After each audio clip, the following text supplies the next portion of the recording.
बिस्मिल्लाहिर्रहमानिर्रहीम। अस्सलाम वालेकुम नादरीन, आप यूट्यूब चैनल देख रहे हैं, मैं इमरान खान हूँ। नादरीन, एक ख़बर छपी है फाइनेंशियल टाइम्स में, और ये फाइनेंशियल टाइम्स जो है वो कोई आम अखबार तो है नहीं, ये बैनुल अक़वामी सतह का एक मंजा हुआ अखबार है। और इसके अंदर ख़बरें जो हैं वो बड़ी ठीक ठाक छानबीन के बाद छपती हैं। तो एक इन्होंने, क्योंकि दुनिया की सबसे बड़ी स्टोरी है कि इस वक्त ईरान और अमेरिका के बीच में जंगबंदी हो रही है, और स्विट्ज़रलैंड के अंदर इस मुआहदे के ऊपर दस्तखत होने जा रहे हैं। वहाँ पे अमेरिका की क़यादत भी जाएगी और ईरानी क़यादत भी आएगी, और यूरोप के पुरफ़िज़ा मकाम में स्विट्ज़रलैंड में ये सब कुछ होगा। उन्होंने जो स्टोरी की उस पर आसिम मुनीर साहब के जो हमायती हैं वो बहुत भड़क उठे, बहुत गुस्से में। फाइनेंशियल टाइम्स की स्टोरी क्या है, यहाँ मैंने उसका पूरा ट्रांसलेशन निकाल के अपने सामने रखा है। और ये स्टोरी एक्चुअली एक्सपोज कर रही है कि पाकिस्तान के पास वो सलाहियत नहीं थी मुज़ाकरात करवाने की, या पाकिस्तान वो नताइज हासिल नहीं कर सका मुज़ाकरात में जो अमेरिकन चाहते थे, और फिर कतरियों को सामने आना पड़ा। और फिर जो कतरी हुक्मरान हैं उनके नाम भी लिखे गए स्टोरी के अंदर, जिन्होंने बड़ा अहम रोल प्ले किया ईरान और अमेरिका को मुज़ाकरात की मेज़ के ऊपर बिठाने में और एक नतीजा निकालने में। ऐसा नहीं कहा गया स्टोरी में कि पाकिस्तान नाकाम हो गया, लेकिन यह बताया गया कि कतरियों की है असल कामयाबी, और ये सहरा मुज़ाकरात की कामयाबी का उनके सर पे जाता है। अब पाकिस्तान के अंदर आपको देखा, ज़मीन आसमान के कलाबे मिला रहे हैं लोग। यहाँ पे फैसल वाडा का स्टेटमेंट आता है, वो बड़ा इंटरेस्टिंग स्टेटमेंट है, मैं आपके सामने ज़रूर रखना चाहूँगा। फैसल वाडा ने कहा कि फील्ड मार्शल आसिम मुनीर ने मुआहदे का मुसव्वदा तैयार करके टाइप भी खुद अपने हाथ से किया। यानी यहाँ पे इस तरीके से गेम उठाई जा रही है, लगातार जूते पॉलिश हो रहे हैं कि आसिम मुनीर ने दुनिया को जंग से बचा लिया और आसिम मुनीर ने ये मुज़ाकरात करवाए। लेकिन फाइनेंशियल टाइम्स की स्टोरी कुछ और कह रही है। अब दुनिया भर के जो जरीदे हैं, अखबारात हैं, वहाँ इसके ऊपर तबसरा किया जा रहा है, और बहुत बड़े बड़े लोग, बड़े तगड़े लोग जो है वो इसके ऊपर अपना मौक़िफ़ भी दे रहे हैं। स्टोरी क्या है पहले आप वो देख लीजिए, आपको समझ आ जाएगी।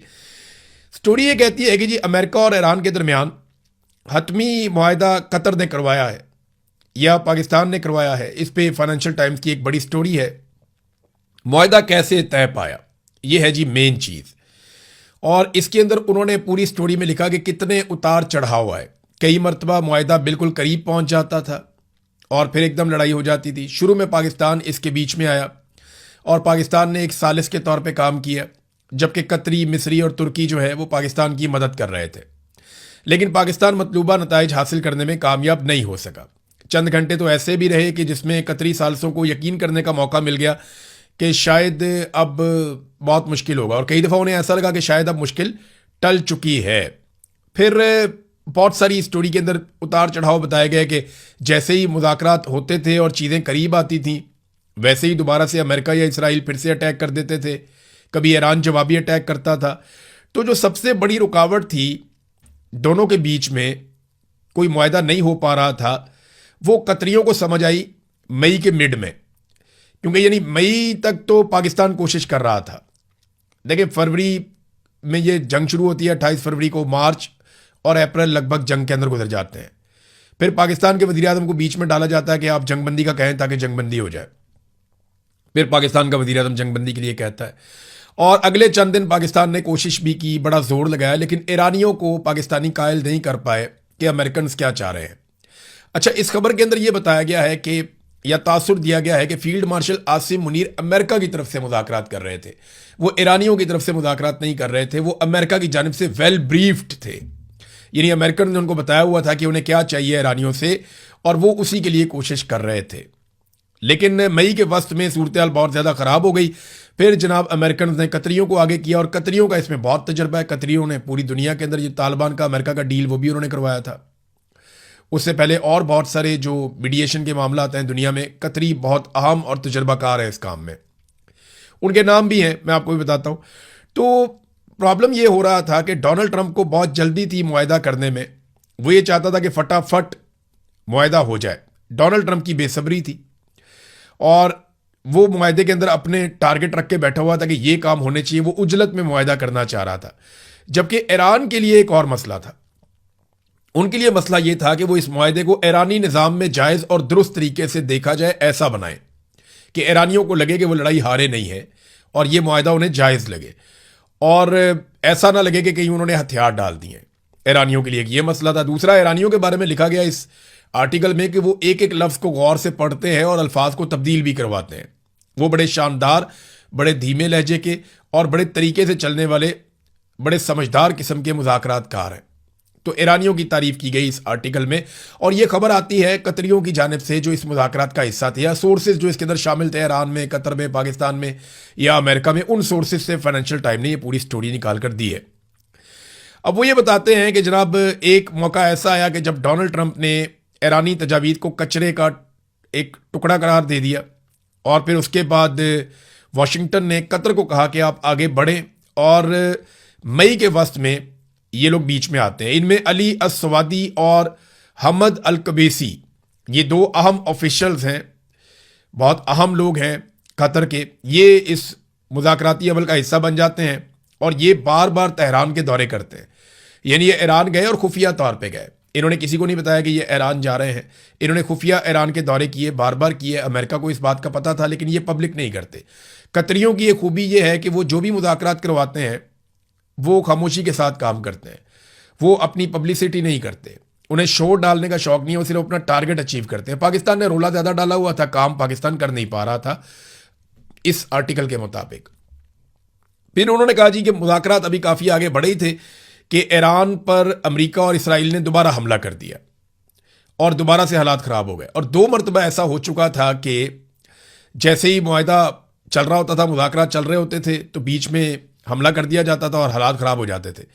फिर मंगल 19 मई को कतरी वफद नायब सदर जेडी वेंस और स्टीव विटकॉफ और जेरेड कुशनर को ब्रीफिंग देने के लिए वाशिंगटन पहुंचा, और उन्होंने गजा में इसराइल हमास जंग को ख़त्म करने के लिए डोनाल्ड ट्रंप के मंसूबे पर उन्होंने कहा ये काम करें आप फटाफट, क्योंकि अगर आप वहाँ पे लड़ाई ख़त्म, देखें इन्होंने इससे पहले काम किया था हमास की और इसराइल की जंगबंदी के लिए भी, और अब ये बार बार ये समझा रहे थे कि इसराइल जो लबनान के ऊपर अटैक करता है उससे प्रॉब्लम क्रिएट होती है। तो जून में फिर लबनान के ऊपर अटैक किया गया, फिर ईरान ने भी वापस हमला किया, फिर बार बार झड़पें होती रही, लेकिन मुज़ाकरात साथ साथ चलते रहे।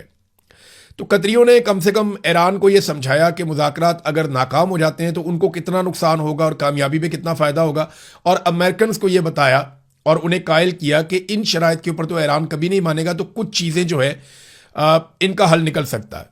बहरहाल दोनों फ्रीकैन को आहिस्ता आहिस्ता, यानी दोनों को लगता था उनका पल्ला जो है वो भारी है, ईरानियों को लगता था कि हम तगड़े हैं, अमेरिकन को लगता था हम इनको तबाह कर देंगे, और इसलिए दोनों बात मानते नहीं थे।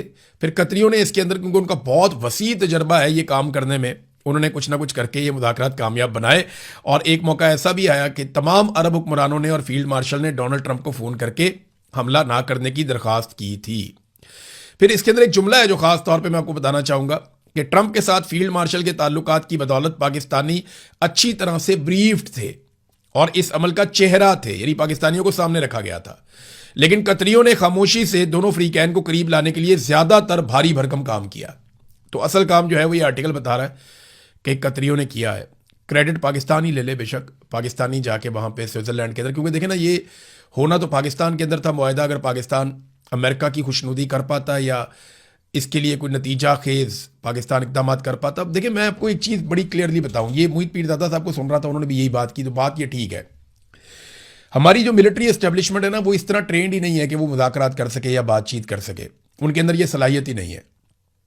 अगर उनमें ये सलाहियत होती तो बांग्लादेश थोड़ी टूट जाता, अगर ये सलाहियत होती तो वो इंडिया के साथ अपने मामलात बातचीत से हल कर लेते, सलाहियत होती तो अफ़गानिस्तान के साथ अपने मामलात बातचीत के साथ हल कर लेते, अगर सलाहियत होती तो पाकिस्तान के अंदर जो बलूचिस्तान से लेकर खैबर पख्तूनख्वा तक आग लगी हुई है वो आग ना लगी हुई होती, बातचीत करने की सलाहियत होती तो आज कश्मीर के अंदर लोगों का खून ना बह रहा होता, बातचीत करने की अगर सलाहियत होती तो पाकिस्तान तहरीक इंसाफ की मुखालफत में जो दर्जनों लोग कत्ल कर दिए गए, पाकिस्तान की मईशत का बेड़ा गर्क कर दिया गया, तो ये ना हो रहा होता।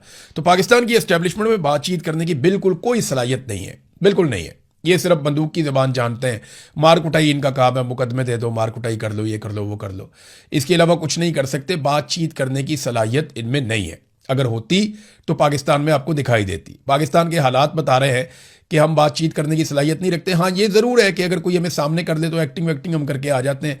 तो इस पर अब पाकिस्तान में गुड्डी चढ़ाने की कोशिश की जा रही है। फील्ड मार्शल आसिम मुनीर की जनाब के हमारे डंके बज गए पूरी दुनिया में, वो बजेंगे भी, क्योंकि आपको फेस के तौर पे सामने रखा गया है।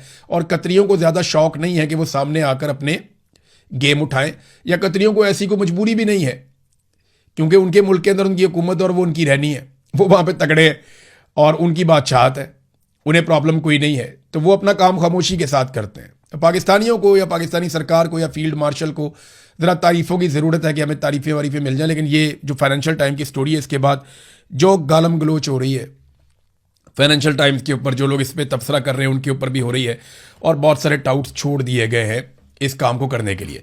अच्छी बात यह है कि चले दुनिया में अमन आने जा रहा है, कोई भी लेकर आ रहा है, अमन आने जा रहा है, तो अब पाकिस्तान के अंदर कम से कम ये बहाना तो ख़त्म हो जाएगा ना कि हमने महंगाई इसलिए कर दी कि दुनिया में अमन नहीं था। दुनिया में कहीं कोई पटाखा चल जाए ना तो पाकिस्तान के अंदर चीज़ें महंगी हो जाती हैं। इनको तो बहाना चाहिए चीज़ें महंगी करने का, इनको तो बहाना चाहिए पाकिस्तानी लोगों का खून निचोड़ने का, लिहाजा कम से कम ये बहाना तो ख़त्म होगा। शहबाज शरीफ ने ना एक स्टेटमेंट दिया, उसके बाद मैं ये सोच रहा था कि हमारे जो मौजूदा हुक्मरान है पाकिस्तान में, इन जैसे झूठे तो हमने ना कभी पढ़े ना कभी देखे। यानी शहबाज शरीफ का आप स्टेटमेंट देखें आप हैरान रह जाएंगे। ये एक्सप्रेस न्यूज़ के ऊपर छपा हुआ है, पहले आप स्टेटमेंट सुने फिर मैं आपको बताता हूँ इन्होंने गेम क्या डाली। शहबाज शरीफ ने कहा यह मुमकिन नहीं कि अवाम कुर्बानी दें और अशराफिया मुराद हासिल करती रहे।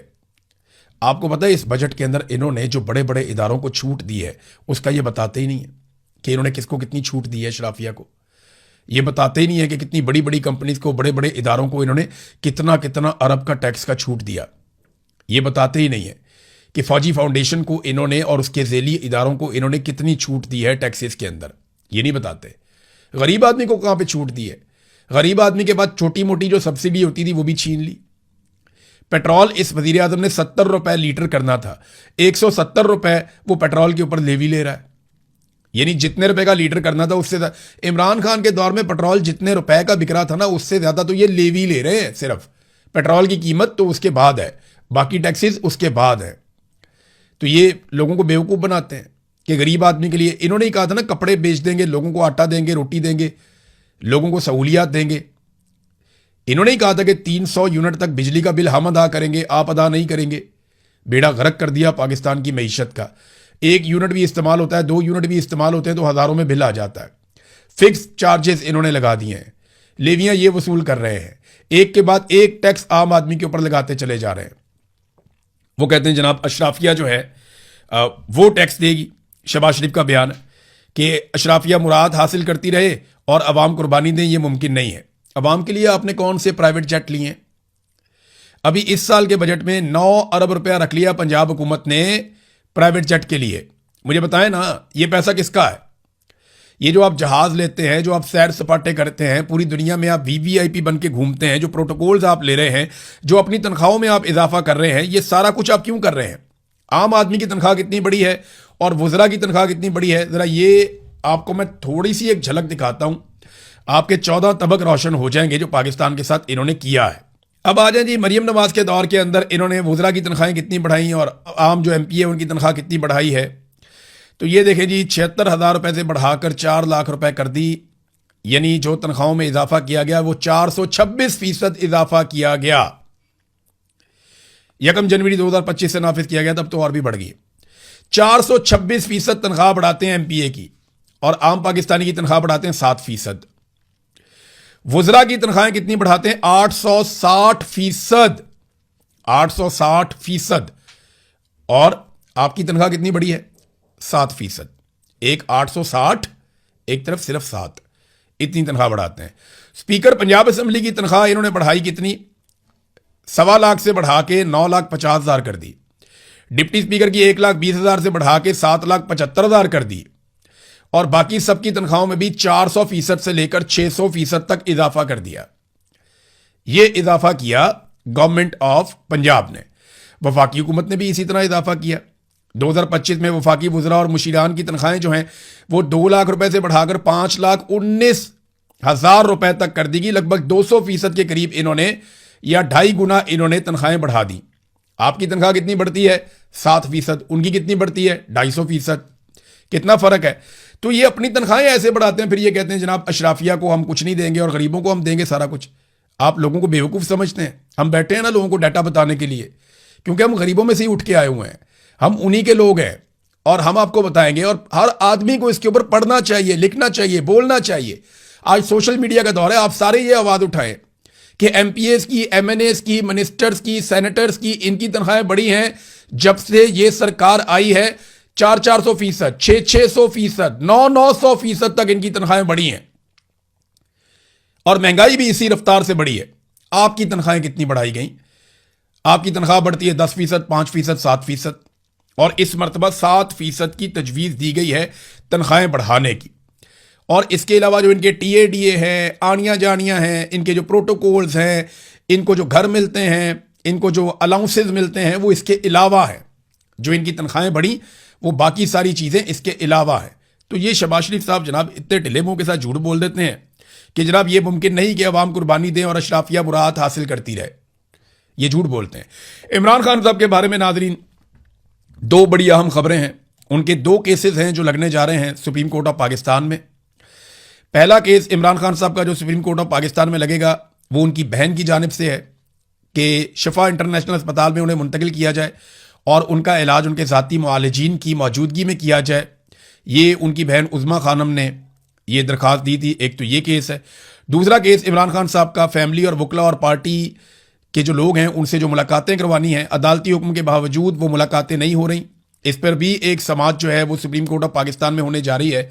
ये दोनों केसेस की समाअत कल हो जाएगी। अब देखते हैं कि इसके ऊपर क्या नतीजा निकलता है।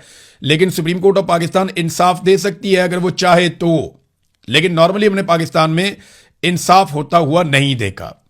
नाज़रीन, नवाज शरीफ साहब ने बिलाखिर एक स्टेटमेंट दिया कश्मीर के हवाले से। उन्होंने कहा कश्मीरी अवाम पाकिस्तान से अपना नजरियाती और फिक्री रिश्ता बरकरार रखते हुए पुरअमन रहें, धरनों को खत्म करके बामकसद मुज़ाकरात करें। नवाज शरीफ साहब ने ना किसी मुतालबे में कोई बात ही नहीं की कि मुतालबात जायज़ हैं नाजायज़ हैं, कश्मीरी क्या मांग रहे हैं, उस पर बात ही नहीं की। भाई इतना बड़ा लीडर है, 3 दफ़ा वज़ीर आज़म रह चुका मुल्क का, अपोजिशन लीडर भी रह चुका है, वज़ीर आला भी रह चुका है, उसकी राय कोई नहीं है। उसने अपनी राय ही नहीं दी कि कश्मीरी जो मांग रहे हैं वो ठीक है या गलत है। कश्मीरी अपने हकूक़ के लिए पुरअमन तरीके से एहतजाज कर रहे हैं, वो ठीक है या गलत है वो बात ही नहीं करते। मिलिट्री एस्टेब्लिशमेंट का चमचा बनकर रह गए मियां नवाज शरीफ साहब। ये उनकी हालत हो गई। और अब वो गोल मोल स्टेटमेंट जारी कर रहे हैं कश्मीर के बारे में सिर्फ इसलिए कि आने वाले दिनों में कश्मीर में इलेक्शन है। और मियां साहब की जो दुर्गत बनी है पहले पाकिस्तान के इलेक्शन में कि उन्हें एक किराए की सीट दी गई, वो भी आधी रात को RO तब्दील करने के बाद यास्मीन राशिद ने मियां साहब को नाकों चने चबवाए हैं। मियां साहब की नाक रगड़ी है ज़मीन के ऊपर, यास्मीन राशिद ने तबाह करके रख दिया, बर्बाद कर दिया। लेकिन मियां साहब जाली सीट के ऊपर, चोरी की सीट के ऊपर आकर बैठ गए ढीठों की तरह। और अभी भी मियां साहब वहीं पे बैठे हुए हैं लास्टिक की शलवार पहन के। जो उन्हें मिलिट्री एस्टेब्लिशमेंट कहती है मियां साहब आगे कह देते हैं। अब कश्मीर पे गोल मोल स्टेटमेंट इसलिए दिया क्योंकि कश्मीर में भी आगे इलेक्शन आ रहा है। ख्वाजा आसिफ साहब की नाज़रीन गैरत जागी है। ख्वाजा आसिफ साहब ने एक बात की, उसका जवाब असद कैसर ने दिया। पहले जरा सुने ख्वाजा आसिफ ने बात क्या की। ख्वाजा आसिफ ने कहा कि हम असद कैसर के घर ISI अफसरान की मौजूदगी में बिल्स की नोक पलक दुरुस्त करते थे। ये ऐसा कहा जैसे ये रोज करते थे। लेकिन वहां पे जो असद कैसर है उसने ये कहा कि ISI अफसरान FATF बिल पर अपनी इनपुट दे रहे थे, ये हुआ था मेरे घर पे। यानी ख्वाजा आसिफ ये कह रहे हैं कि हमने एक कानून साजी करनी थी और ये FATF की कानून साजी थी। हम गए इनके घर पे असद कैसर साहब के, और वहाँ पे ISI के अफसरान बैठे हुए थे और उनकी मौजूदगी में हम इस पे काम कर रहे थे और वो अपनी इनपुट दे रहे थे। असद कैसर कहते हैं जी बिल्कुल ये तो FATF का मामला था और उनकी इनपुट की हमें ज़रूरत थी। इंस्टीट्यूशनल मेमोरी एक होती है, उनको हमने बुला लिया था, उनसे हमने काम लिया था। देखिए जो ब्रीफिंग है वो मंगाई भी जा सकती है। आप ये कह सकते हैं कि हमें ये चीज़ों की ज़रूरत है, आप आकर हमें बताएं।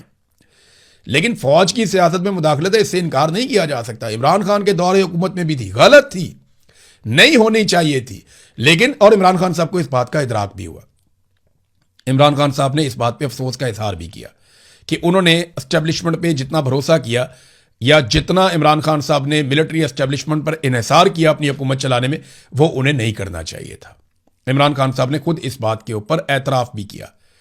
तो इमरान खान साहब ने तो एतराफ़ कर लिया। जब ख्वाजा आसिफ साहब एतराफ़ कर रहे हैं, उनका ज़मीर जाग रहा है कि जनाब वहाँ ISI वाले बैठे थे। उस टाइम ख्वाजा आसिफ साहब को क्या हुआ था? तब तो आप इनकलाबी होते थे, तब तो मियाँ साहब इनकलाबी होते थे। बाहर निकल कर बताते ना कि अंदर ISI के अफसर बैठे हुए हैं, वो हमारे से कानून साजी करवा रहे हैं। आज ख्वाजा आसिफ ने यह बात क्यों की? वो इसलिए की कि वो PTI को और अपने आप को एक जैसा आज के दौर में दिखाना चाहते हैं। ख्वाजा साहब दौर बहुत आगे निकल गया है। ख्वाजा साहब कहते हैं मेरा ज़मीर जाग गया, इसलिए मैं ये बता रहा हूं कि ISI के बंदे वहां बैठे हुए थे जहां पे मैं कानून साजी कर रहा था। तो ख्वाजा साहब गलतियां तो सबसे होती हैं, तो गलतियों को ठीक भी करना चाहिए ना। आज आप बड़े फख्र से कहते हैं जनाब हाइब्रिड सिस्टम, दोगला निज़ाम चल रहा है, फौज और हम मिलकर सारे काम कर रहे हैं। आज सारे काम में आप कहते हैं आसिम मुनीर बराबर के शरीक हैं। तो उस दौर में अगर आईएसआई के अफसरान आपको बुरे लग रहे थे तो आज आपको क्यों अच्छे लग रहे हैं? उस दौर में भी बुरे थे, आज भी बुरे हैं। असूल है तो फिर एक ही होना चाहिए। और दूसरी बात यह है कि अगर आपका ज़मीर जाग रहा है तो ज़मीर को ज़रा थोड़ा सा और झंझोड़ें और यह बताएं कि 3 मरतबा आप एमएनए कैसे बने। आप ये बताएं कि जनरल बाजवा ने आपको एमएनए कैसे बनाया था। आप ये बताएं कि जनरल आसिम मुनीर ने आपको एमएनए कैसे बनाया। आप ये बताएं कि रेहाना डार के मुकाबले में आपको जाली फॉर्म 47 कैसे जारी किया गया। जब टीवी चैनल ने बता दिया कि आप इलेक्शन हार चुके हैं, आप फारिग हो गए हैं, तो फिर आप रातों रात इलेक्शन कैसे जीत गए? ख्वाजा आसिफ साहब, ज़मीर जगाना है तो ज़मीर को पूरी तरह से जगाइए, हाइब्रिड निज़ाम को लात मारिए। और मुझे लगता है ख्वाजा आसिफ इसलिए बोल रहे हैं कि अभी वजारतें तब्दील होने का वक्त आ गया। तो ख्वाजा साहब को लगता है कि थोड़ा ब्लैकमेल करूंगा तो मुझे कोई वजारत मिल जाएगी। और वजारतों के बारे में बताया जा रहा है कि मोहसिन नकवी की, इसहाक डार की, ख्वाजा आसिफ की और एहसन इकबाल वगैरह की कुछ लोगों की वजारतें तब्दील हो सकती हैं। तो देखते हैं वजारतों की तब्दीली में क्या होता है। भारत गिलगित बल्तिस्तान में नताइज नाजरीन अब जारी कर दिए गए हैं। मिलिट्री एस्टेब्लिशमेंट का इलेक्शन था, उनकी मर्जी के मुताबिक नताइज जारी होने थे। नताइज के मुताबिक पीपल्स पार्टी 11, नून लीग 6, आईपीपी 4, पीटीआई 2, पीटीआई के आज़ाद उम्मीदवार, बहुत सारी सीटें तो उनसे छीन भी ली, पीपल्स पार्टी को भी दे दी, पीएमएलएन को भी दे दी, और एमडब्ल्यूएम 1 सीट। तो कुल 24 नशिस्तें, 12-13 नशिस्तें आपको चाहिए। तो 11 तो पीपल्स पार्टी के पास है। अगर वो आईपीपी को अपने साथ मिला लें, पीपल्स पार्टी वाले जो 4 आज़ाद उम्मीदवार है वो चारों आईपीपी में चले गए। आईपीपी खुद एक भी सीट नहीं जीती और चारों आज़ाद उम्मीदवार वो पीपल्स पार्टी में चले जाते, उनकी हुकूमत बन रही है, या पीएमएलएन में चले जाते, वो मिलकर हुकूमत बना लेते। लेकिन नहीं, वो आईपीपी के अंदर गए क्योंकि उन्हें वहां का रास्ता दिखाया गया कि उधर चले जाओ, पैसे भी उधर है, वही आपको वजारतें लेकर देंगे। तो जनाब 4 उम्मीदवार चले गए गिलगित बल्तिस्तान के जो आज़ाद जीते थे, आईपीपी में चले गए और अब वो पीपल्स पार्टी के साथ मिलकर हुकूमत भी बनाएंगे। नाज़रीन, बजट की बात हो रही थी तो जरा थोड़ा सा मैं आपको और बता दूं बजट के बारे में कि पंजाब हुकूमत का है। पंजाब में सेहत और तालीम का जो बजट है वो 232 अरब रुपयों से मजीद कम कर दिया गया है। सेहत और तालीमी जो तरक्याती बजट है उसका 58% कम कर दिया गया है। ये नाजरीन बजट में वीआईपी जहाज के लिए 9 अरब रुपए होंगे।